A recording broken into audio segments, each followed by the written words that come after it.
Hi, my name is Jared and this is Horror October. Today is Halloween, which means you've made it through an entire month of horror movies. We've gone through surprisingly introspective horror comedies, to movies mentioned by Congress during Columbine testimony, to Nazi zombies in the snow, to one of the best directors of all time's only foray into the horror genre. All in all, it's been a great month, but we have one last recommendation to wrap it all up. Last year, I gave away my secret. I watch Trick or Treat every year on Halloween, and I assume many of you do as well. I didn't want to recommend the same horror movie this year, so instead I am recommending perhaps the scariest, most disturbing movie I've ever seen. Today's recommendation is The Texas Chainsaw Massacre, 1974, directed by Tobe Hooper.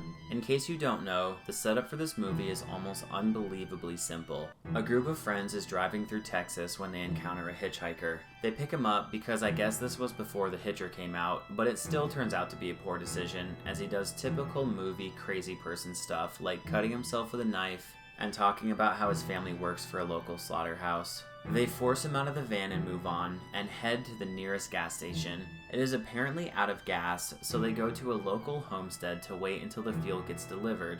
But since waiting in the blistering Texas heat for several hours isn't an enticing prospect, they split up and look for a local lake to swim in and pass the time. You can probably guess what happens from the title of the movie, and the question on the poster is really the only important question.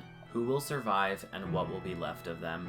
The Texas Chainsaw Massacre is a phenomenal horror movie, and watching this movie can be extremely distressing. Some movies, notably Halloween and Friday the 13th, aren't particularly scary to modern audiences because we've seen the gore before, and we've seen the scary stalker situations before. Everything about those classics is so heavily copied by other, lesser horror movies that they don't feel special or unique.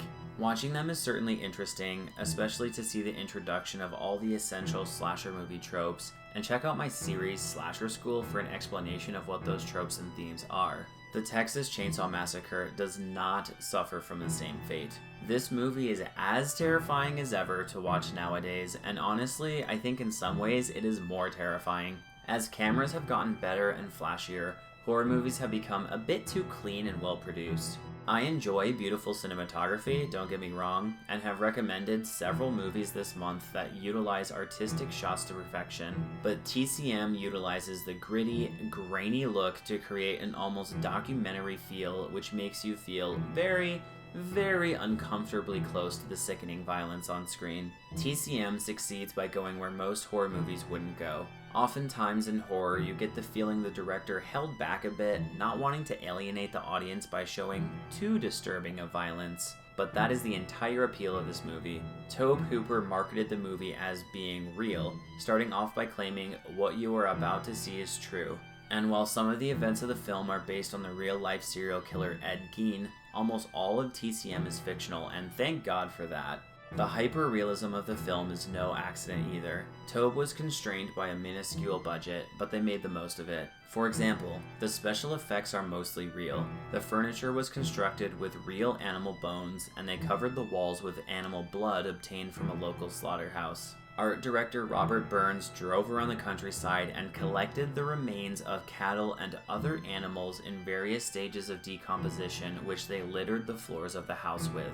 There is a scene where they cut someone's finger, and they couldn't get the stage blood to work, so they used an extreme close-up of art director Robert Burns' finger and cut it with a razor for real.